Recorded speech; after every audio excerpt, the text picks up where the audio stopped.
ఆదిరన్ temple tree future సిటీకి దగ్గరగా open ప్లాట్లు మీ భవిష్యత్తు కోసం సరైన పెట్టుబడి.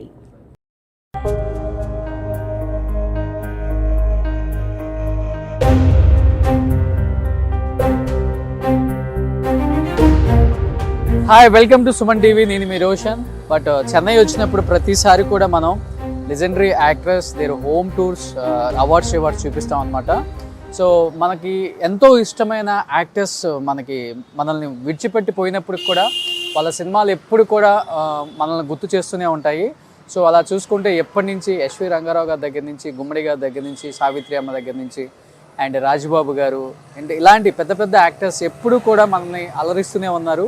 అండ్ ఈరోజు చెప్పాలి అంటే లాస్ట్ టైం మనం వచ్చినప్పుడు ఎస్వి రంగారావు గారు, సావిత్రి అమ్మ హోమ్ టూర్స్ కూడా మనం కవర్ చేసాం. వాళ్ళు లేనప్పటికి కూడా అట్లీస్ట్ వాళ్ళు ఎలాంటి ఇళ్లల్లో బతికారు, వాళ్ళు ఎంత లెగసీ కంటిన్యూ చేశారు, అండ్ వాళ్ళు చేసిన అచీవ్మెంట్స్ ఏంటి, అట్ ది సేమ్ టైం ఇండస్ట్రీలో వాళ్ళకంటూ ఒక ఓన్ ప్లాట్ఫామ్ క్రియేట్ చేసుకొని ఎటువంటి సపోర్ట్ లేకుండా వచ్చిన ద గ్రేట్ ఆర్టిస్టులు అని చెప్పుకోవచ్చు వాళ్ళందరినీ కూడా. సో వాళ్ళందరినీ గుర్తు చేసుకోవడం కోసమే కనీసం వాళ్ళు లేకపోయినా కానీ వాళ్ళు ఎలా బతికారో వాళ్ళ వైభోగం చూపిద్దామని ఒక చిన్న ప్రయత్నం సుమన్ టీవీది. ఎస్, ఈరోజు ముఖ్యంగా చెప్పాలి అంటే సో రాజబాబు గారు.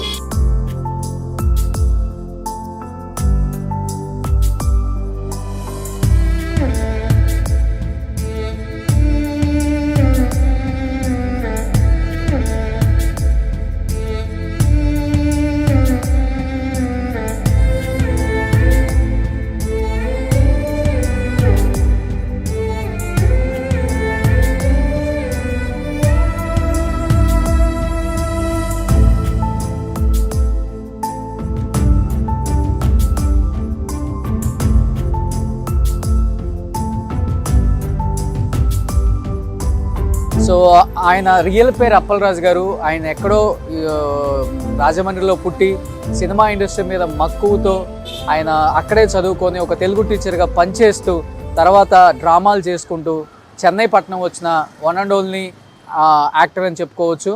సో ఆయన హైటు వెయిట్కి ఎక్కడా కూడా బెసక్కుండా ఆయనకు ఒక ఇండస్ట్రీలో ఒక మంచి కమెడియన్గా నిలబడాలని దాదాపు 20 సంవత్సరాలలో 600 సినిమాలు చేసిన the one and only finest comedians చెప్పుకోవచ్చు. ఆ రోజుల్లో ఆయన తీసిన సినిమాలు ఇలాంటివి కాదండి.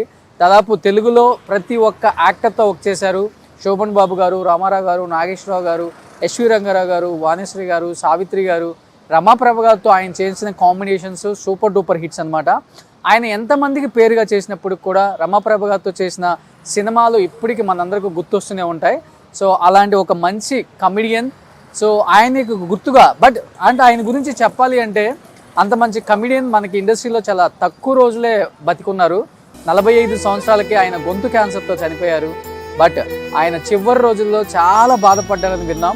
45 సంవత్సరాల్లో ఉన్నప్పటికి కూడా 20 సంవత్సరాల ఇండస్ట్రీకే ఆయన ఎప్పుడు కూడా సాక్రిఫైస్ చేశారు ఆయన లైఫ్. చూడండి ఒక్కసారి 20 సంవత్సరాలలో 600 సినిమాలు అంటే మామూలు విషయం కాదు. సో తెలుగు, తమిళ్, కన్నడ, మలయాళం ఇలా చెప్పుకుంటూ పోతే ఆయన చేయని భాష లేదు. ఆ టైంలో సౌత్ ఫిలింలో one of the finest comedian అని చెప్తుంటారు ఆయన్ని. ఆయన కాదు అంటేనే వేరే సినిమా, ఆ సినిమా ఆఫర్ వేరే కమెడియన్కి వస్తుంది. బట్ ఏ కమెడియన్ కూడా ఆయనకు పోటీ అనుకోలేదన్నమాట. ఎందుకంటే ఆయనకంటూ ఒక ఓన్ స్టైల్ ఉంది, ఓన్ డైలాగ్ డెలివరీ ఉంది, ఓన్ కామెడీ టైమింగ్ ఉంది. బట్ ఆ రోజుల్లో దాదాపు 13 సంవత్సరాల పాటు 16 నంది అవార్డులు, 16 ఫిలింఫేర్ అవార్డులు తీసుకున్న ఏకైక హాస్యనటులు అని చెప్తారు. ఎందుకంటే కంటిన్యూస్ షూటింగ్ ప్రాసెస్, ఆయన day and night shooting and cinema మీద ఆయన మక్కువతో చివరికి ఆయన ప్రాణం కూడా ఆయన డైలాగ్ చెప్పి సినిమాలు చేసి నిజంగా ఆయన లాస్ట్ టైం ఆయన గొంతు ఎంత బాగా నచ్చుతుంది మనందరికీ. అలాంటి ఒక థ్రోట్ క్యాన్సర్తోనే చనిపోయారు. ఇక్కడంతా పెద్ద ఒక స్వెల్లింగ్ వచ్చి దాన్ని రిమూవ్ చేసి అండ్ లాస్ట్ స్టేజెస్లో హైదరాబాద్కి షిఫ్ట్ అయ్యారు ఫ్యామిలీ అని చెప్పారు. బట్ ఆయన గుర్తుగా రాజమండ్రిలో అండ్ బ్రోంజీ స్టాచ్యూ పెట్టారు ఆయనకి, 9 feet బ్రోంజీ స్టాచ్యూ. అండ్ ఆ రోజుల్లో రాజబాబు గారి గురించి గొప్పతనం గురించి చెప్పాలి అంటే ఆయన చాలామంది పిల్లల్ని, దాదాపు ఒక 60-70 మంది పిల్లల్ని డిగ్రీ వరకు ఫ్రీగా చదివించడమే కాకుండా అండ్ అక్కడ పనిచేసే చాలామంది లేబర్స్కి కూడా ఫ్రీగా ల్యాండ్స్ ఇవ్వటం. అండ్ ఆయన పేరు మీద కాలేజెస్ ఉన్నాయి రాజమండ్రిలో. చాలామందికి దానం చేయటం ఎక్కువ ఆ రోజుల్లో రాజబాబు గారికి ఎక్కువ అలవాటు అని చెప్పారు చాలామంది ఆర్టిస్టులు కూడా. అండ్ ఆయనకి 2 పిల్లలండి. 2 కూడా యూఎస్లో మంచి సాఫ్ట్వేర్ కంపెనీస్ పెట్టి సెటిల్ అయిపోయారు. అండ్ ఆయనకి 4 బ్రదర్స్, 5 సిస్టర్స్. సో కష్టపడి ఇండస్ట్రీలో నిలిచిన ఒక హాస్యనటులు అని చెప్పుకోవచ్చు. ఆయన గురించి చెప్పడానికి మనకి చాలా తక్కువే వస్తాయి మాటలు, ఎందుకంటే గొప్ప వాళ్ళ గురించి ఎప్పుడు కూడా తక్కువగానే మాట్లాడుకోవాలి. బట్ ఆయన చేసిన సినిమాలు ఎప్పుడు కూడా మనందరికి గుర్తొస్తూనే ఉంటాయి. కాబట్టి రాజబాబు గారు చివరి వరకు కూడా ఎలా బతికారో మనందరికీ తెలుసు. అప్పుడప్పుడు మనకు కొన్ని రూమర్స్ న్యూస్ విన్నప్పటికి కూడా ఆయన ఏమాత్రం ఏ స్టేజెస్లో కూడా ఫైనాన్షియల్గా ఇబ్బంది పడలేదు. లాస్ట్ వరకు కూడా ఆయన వైభోగం చాలా బాగా నడిచింది, మంచిగా పిల్లల్ని సెటిల్ చేశారు. బట్ వన్ థింగ్ ఏంటంటే 45 సంవత్సరాల్లో చనిపోయిన నటులంటే అప్పుల్లో మనకి బాగా గుర్తొచ్చేది ఇద్దరు, సావిత్రి అమ్మ అండ్ రాజబాబు గారు. సో వాళ్ళిద్దరూ చాలా తక్కువ టైంలోనే ఇండస్ట్రీలో ఎక్కువ సినిమాలు చేసి మనందరినీ విడిచిపెట్టి వెళ్ళిపోయారు. 1960లో సమాజం అనే ఒక సినిమాతో స్టార్ట్ చేసిన రాజబాబు గారి కెరియర్ సో 1980కి వచ్చేసరికి ఆల్మోస్ట్ 600 సినిమాలు చేశారు.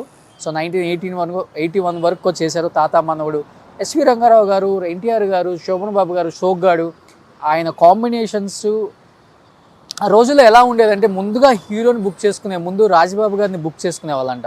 అలాంటి టైమింగ్ నడిచిన ఒక ఆర్టిస్ట్ అని చెప్పుకోవచ్చు. అలాంటి గొప్ప ఆర్టిస్ట్ గురించి మనం ఎంత చెప్పినా తక్కువే అవుతుంది. సో రాజబాబు గారి నవ్వు ఎప్పటికీ మనందరూ గుర్తొస్తూనే ఉంటుంది. ఆయన ప్రతి సినిమాలో ఆయన కామెడీ కూడా నవ్వుతూనే మాట్లాడతారు. అలాంటి రాజబాబు గారు చెన్నైలో ఉన్న అన్ని సంవత్సరాలు కూడా, ఎందుకంటే బిఫోర్ ఇండస్ట్రీ మొత్తం చెన్నైలోనే ఉంది.